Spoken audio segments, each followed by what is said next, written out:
Hello students, this is Sonu Devangan. Welcome to our channel. Let's start our next topic, that is a time and distance. Time and distance. इसका meaning क्या होगा? Time का समय and distance की दूरी. Okay, अब आप लोग को ये भी पता है कि टाइम क्या होता है, सबको पता होता है. एंड द डिस्टेंस इज दूरी, the different measurement between the two different places. वो क्या होगा? आपका डिस्टेंस होगा. अब मैं आपसे ये पूछना चाहती हूँ कि अगर आप टाइम और डिस्टेंस की बात कर रहे हैं, अगर आपको किसी डिस्टेंस में एक गिवन टाइम में पहुँचना है तो हमको स्पीड के बारे में जानना बहुत ज़रूरी होगा, है ना. स्पीड का जो कॉन्सेप्ट है टाइम एंड डिस्टेंस से ही आया है. जैसे कि speed of a moving body is defined as a distance covered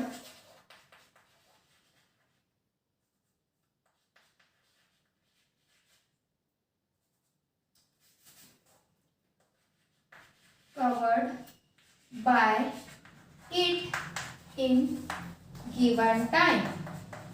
okay, कि स्पीड क्या पे डिपेंड करता है? Speed of a moving body is defined as a distance covered by it. That means a moving body ना, distance covered by a moving body in a given time unit.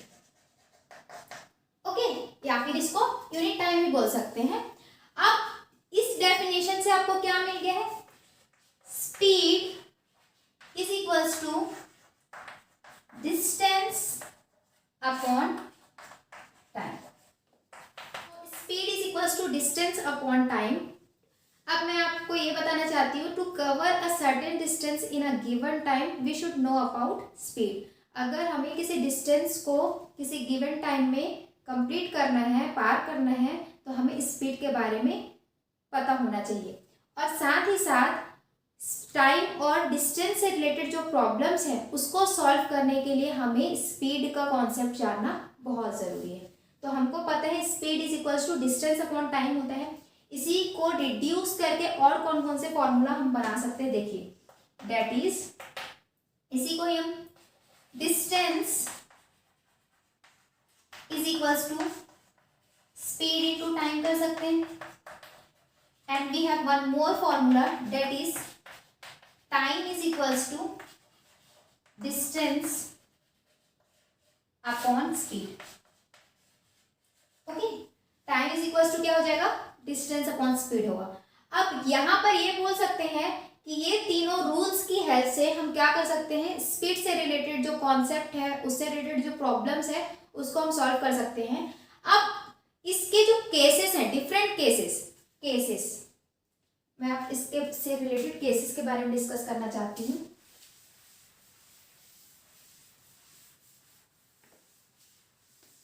Three cases होंगे, cases of time and distance. देखिए, time और distance से हमको क्या मिला था? एक फॉर्मूला मिला था, speed is equals to distance upon time. ठीक, our first case is when the distance is constant. Then जब कभी डिस्टेंस आपका कांस्टेंट होगा, then speed is inversely proportional to time.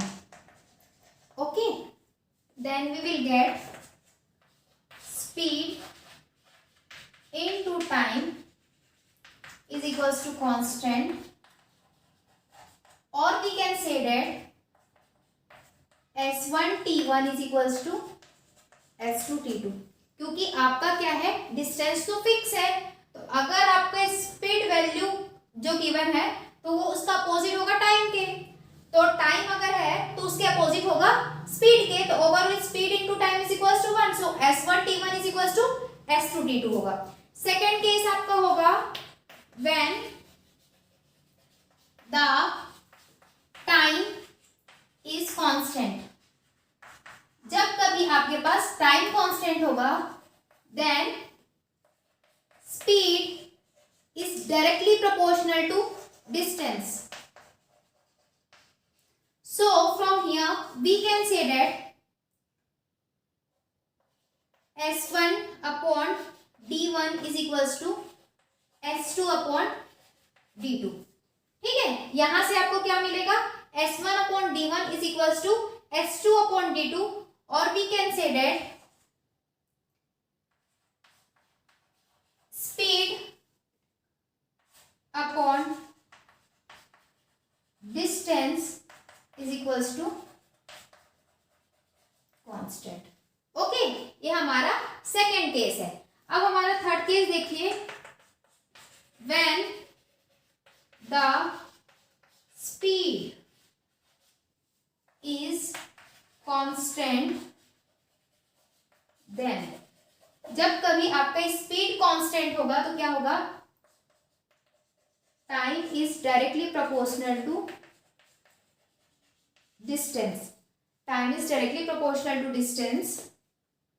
This implies that d1 upon t1 is equals to d2 upon t2, or we can say that distance upon time is equals to constant। यहाँ पर d1 t1 क्या हो जाएगा आपका, distance 1 distance 2 time 1 time 2, speed 1 speed 2 distance 1 distance 2, speed 1 speed 2 time 1 time 2। Okay, तो आप लोग इसमें कंफ्यूज बिल्कुल मत होइएगा। ये तीनों क्या होंगे, केस होंगे जब कभी आपका क्या होगा, डिस्टेंस कांस्टेंट होगा, फिर टाइम कांस्टेंट का अलग केस है, फिर स्पीड कांस्टेंट होगा उसका भी अलग केस होगा। Okay, pause the video to note it down. Let us proceed for our next concept, that is average speed। अब हम देखेंगे कि एवरेज स्पीड क्या होता है।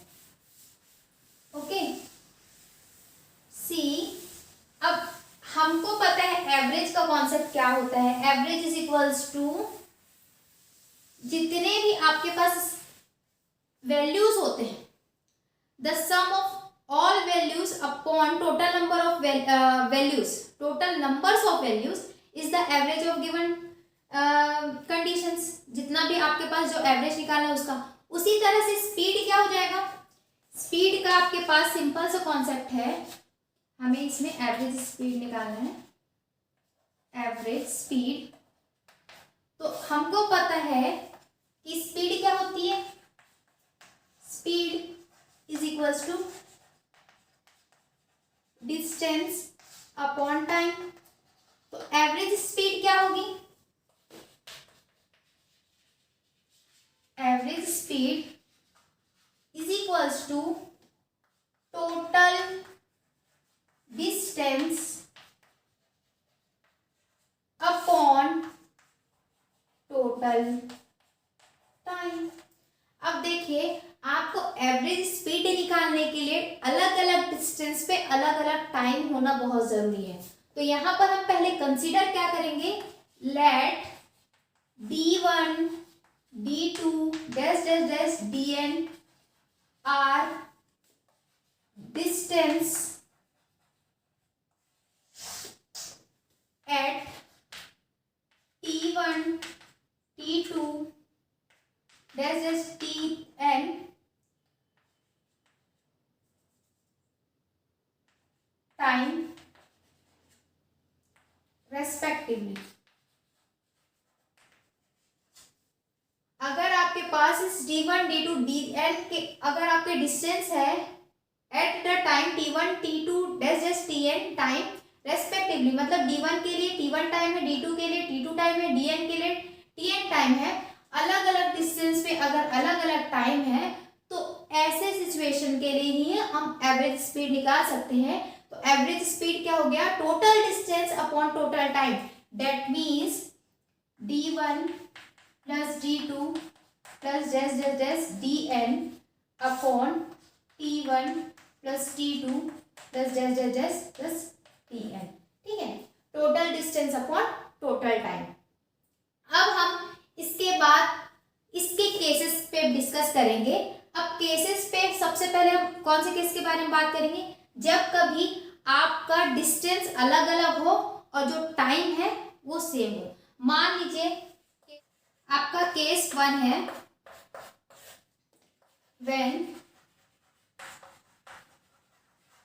Travelling time is same. Okay, जब अभी कभी आपके पास ट्रैवलिंग टाइम सेम होगा, तो अगर हम सपोज करें, suppose in time t hours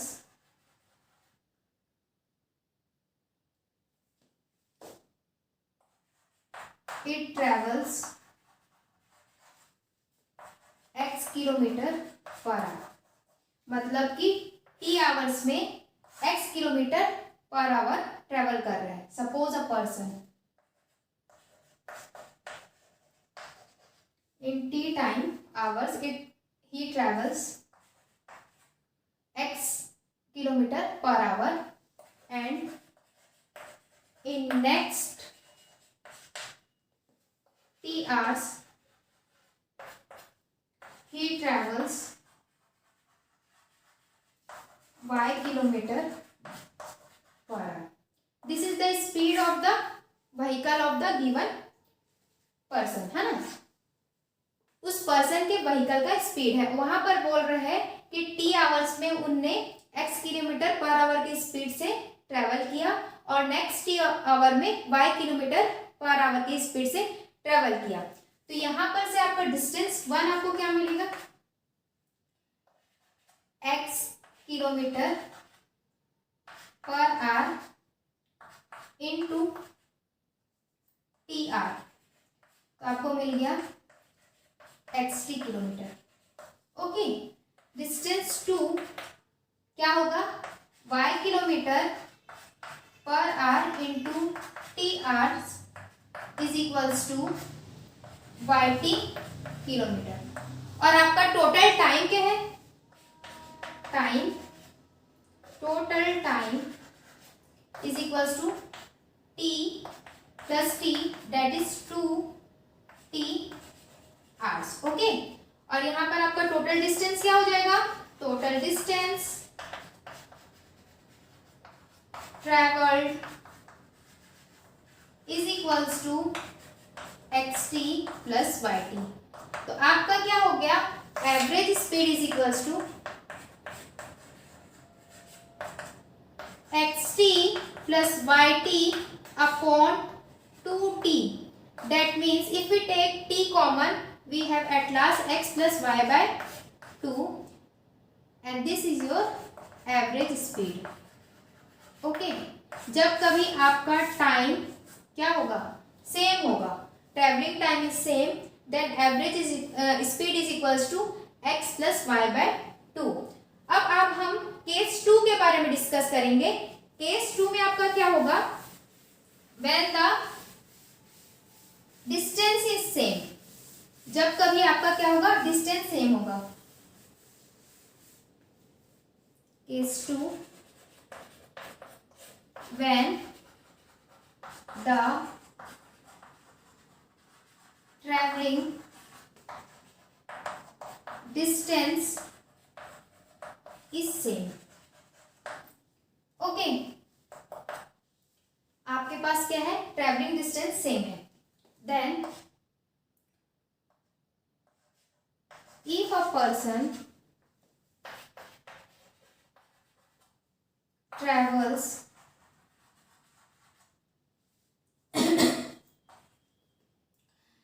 distance d at x kilometre पर hour and next distance d in y kilometer per hour, then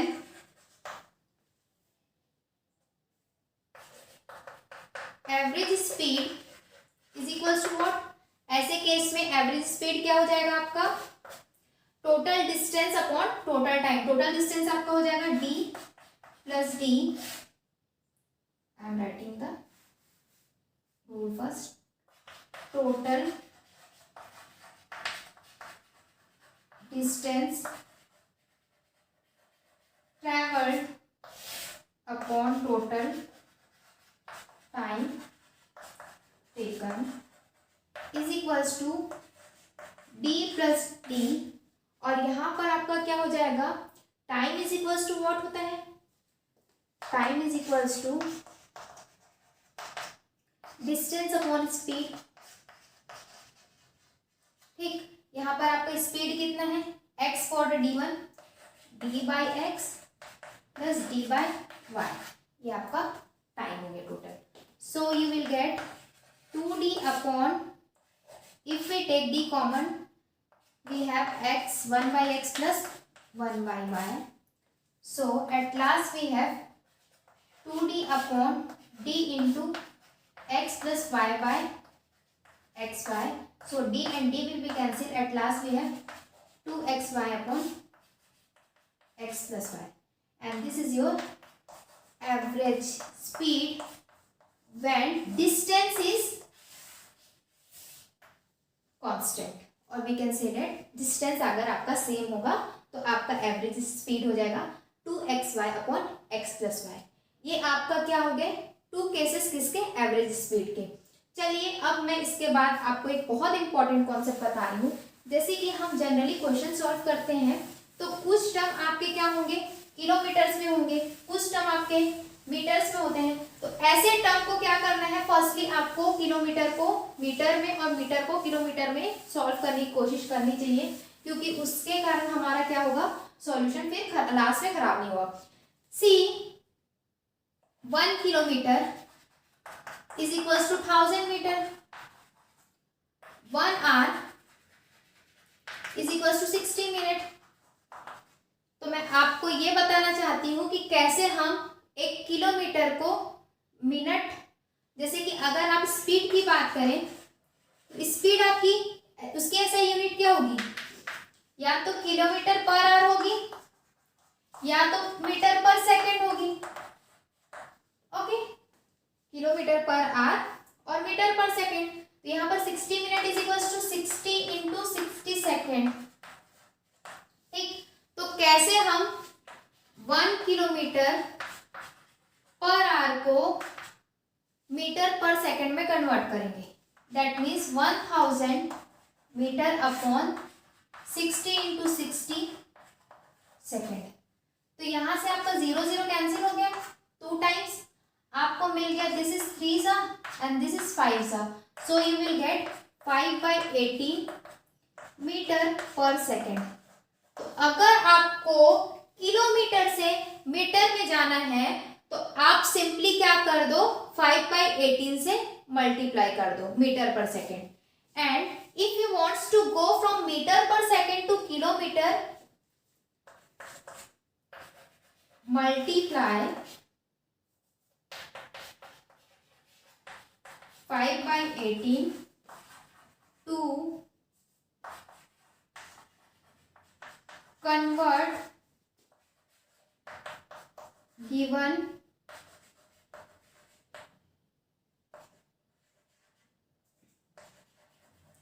measurement into meter per second. Multiply 5/8 to convert kilometer per minute hour into meter per second. क्या करोगे? आपको multiply 5/18 to convert kilometer per hour to meter per second, and the second case is multiply 18/5 to convert meter per second 2 kilometre per hour. ठीक, अगर आपको metre पर second से kilometre per hour में convert करना है तो 18/5 से मल्टीप्लाई कीजिए, और किलोमीटर पर आवर से मीटर पर सेकंड में कन्वर्ट करना है तो 5/18 से मल्टीप्लाई कीजिए। ठीक है, आप स्ट्रेट फॉरवर्ड, आपको हर क्वेश्चन के लिए इतना स्टेप्स वेस्ट करने की जरूरत नहीं है। आप अपना टाइम वेस्ट बिल्कुल मत कीजिए, सिंपली 5/18 से मल्टीप्लाई कीजिए या फिर 18/5 से मल्टीप्लाई कीजिए, तो आपका सॉल्यूशन काफी इजी हो जाएगा। So let us proceed for our next topic.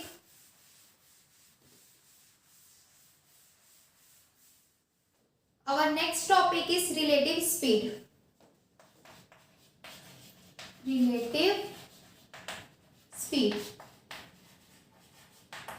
See, relative speed is defined as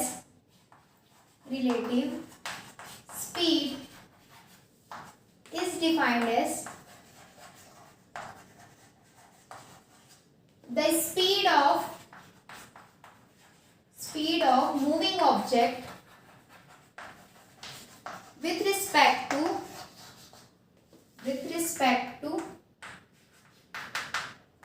other object.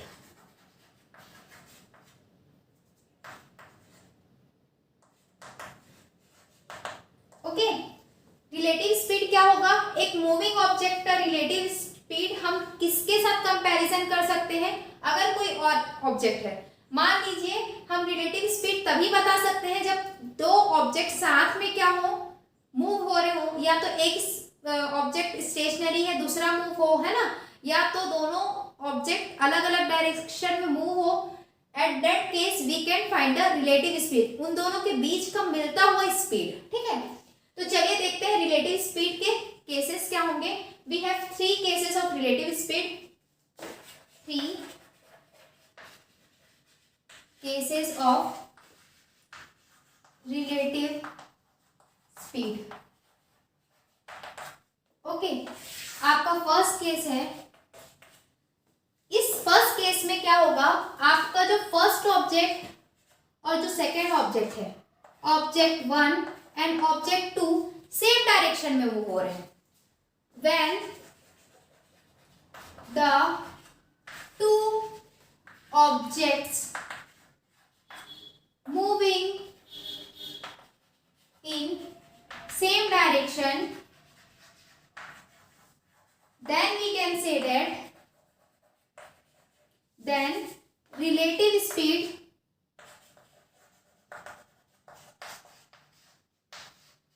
is difference of both the speed, difference of their speed. Relative speed क्या होगा, इन दोनों object के जो speed होंगे उनका जो डिफरेंस आएगा, that will be the relative speed. Okay, second आपका क्या होगा, when the two object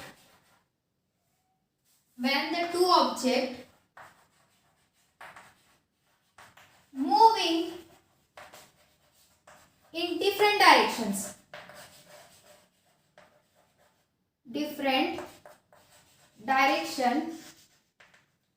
then relative speed is equal to sum of their speeds। जब कभी 2 ऑब्जेक्ट आपके डिफरेंट डायरेक्शन में मूव होंगे तो उनका रिलेटिव स्पीड क्या होगा, ऑब्जेक्ट 1 और ऑब्जेक्ट 2 का सम होगा। Okay, and the third case is when one object is moving and another is stationary,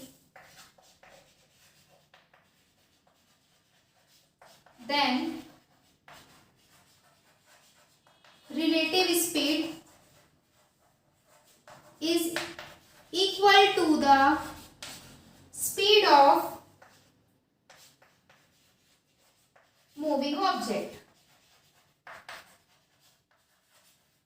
जब कभी आपके टू ऑब्जेक्ट्स में से एक ऑब्जेक्ट स्टेशनरी हो और दूसरा ऑब्जेक्ट मूविंग हो, तो ऐसे केस में उसका रिलेटिव स्पीड मूविंग ऑब्जेक्ट के स्पीड के इक्वल होगा।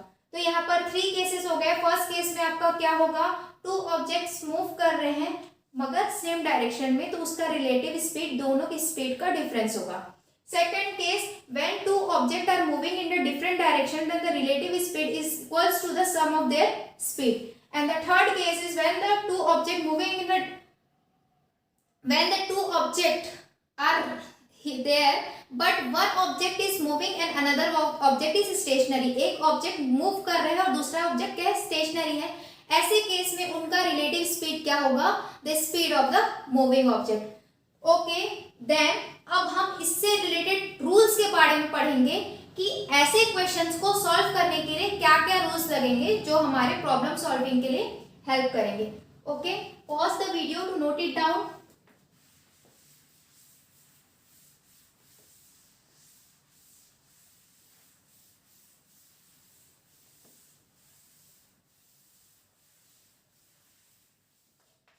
Rules for problem solving।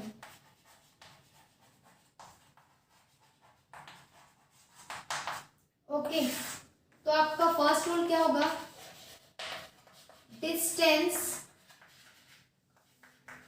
Covered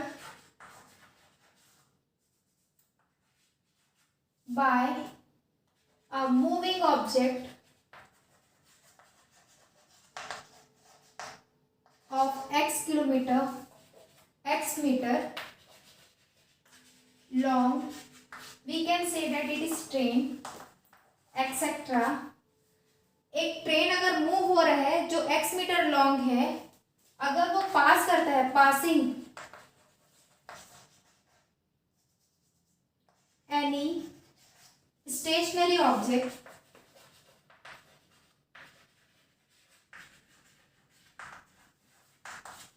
say man,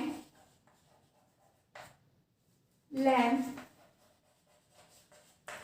etc of negligible length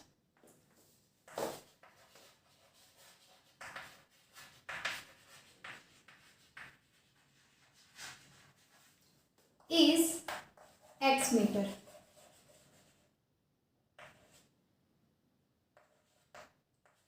okay, तो ये आपका क्या हो जाएगा, distance covered.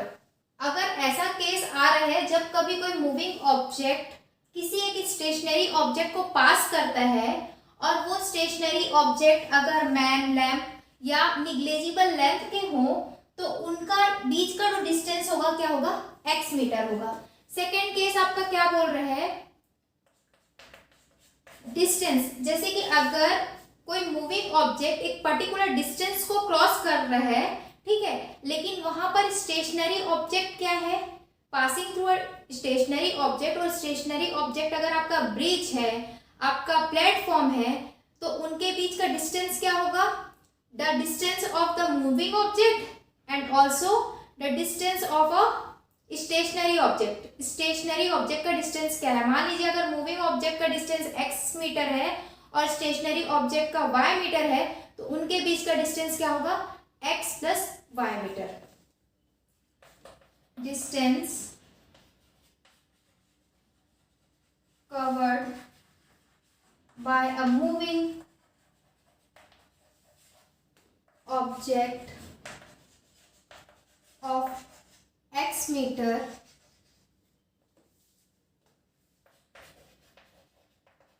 train etc long passing through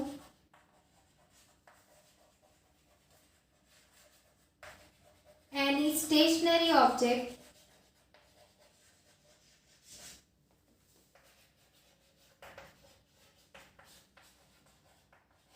bridge platform etc of y meter, then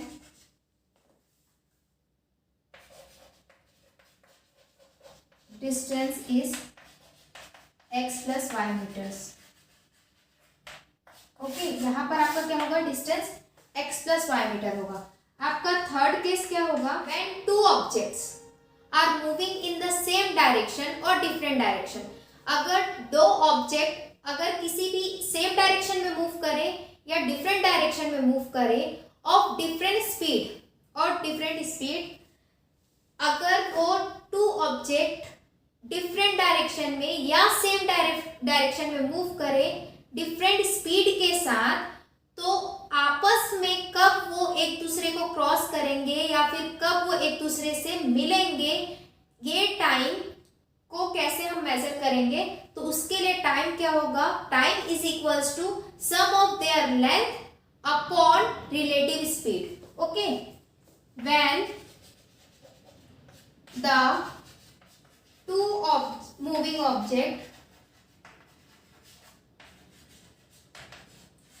of same and different direction,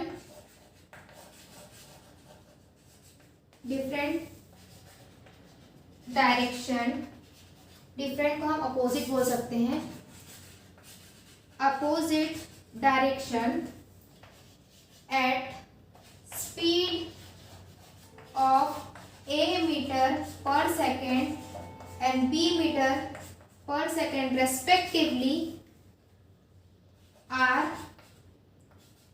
cross each other from the time they meet is, क्या होगा, ये condition आपका होगा, time t is equals to sum of their length upon relative speed। देखिए यहाँ पर relative speed को mention किया गया है, और अगर रिलेटिव स्पीड अगर दोनों ऑब्जेक्ट सेम डायरेक्शन में होगा तो रिलेटिव स्पीड क्या होगा, उनका डिफरेंस होगा, speed of their difference of the both the speed. और जब कभी टू ऑब्जेक्ट डिफरेंट डायरेक्शन में मूव हो रहे हैं तो रिलेटिव स्पीड क्या होगा, the sum of their speed होता है ना। तो यहाँ पर रिलेटिव स्पीड मेंशन किया गया है, सेम डायरेक्शन के लिए अलग वैल्यू होगा और डिफरेंट अपोजिट डायरेक्शन के लिए अलग वैल्यू होगा, लेकिन जो आपका जो लेंथ होना है, मूविंग ऑब्जेक्ट्स के जो लेंथ होंगे उनका सम दोनों केसेस के लिए सेम होगा। तो ये जो 3 रूल्स है, ये आगे जो हमने को नेक्स्ट एक्सरसाइज सॉल्व करना है, एक्सरसाइज 3.5, उसके लिए बहुत इंपॉर्टेंट है। और इस रूल को आपको अपने माइंड में स्टोर करके रखना है कि कहाँ पर कौन सा रूल आपको अप्लाई करना है, और इसी की हेल्प से ही आप जो आपका नेक्स्ट एक्सरसाइज है उसके क्वेश्चंस को बड़े आसानी से सॉल्व कर सकते हैं। Pause the video to note it down. और अगर आपको एक बार में अगर ये कॉन्सेप्ट समझ में नहीं आ रहा है तो आप इसको फिर से देखिए और इसको पूरी तरीके से समझने की कोशिश करिए, ताकि आपके सारे क्वेश्चंस आसानी से आपके सॉल्व हो जाए। Okay, thank you all of you, thank you for watching our video.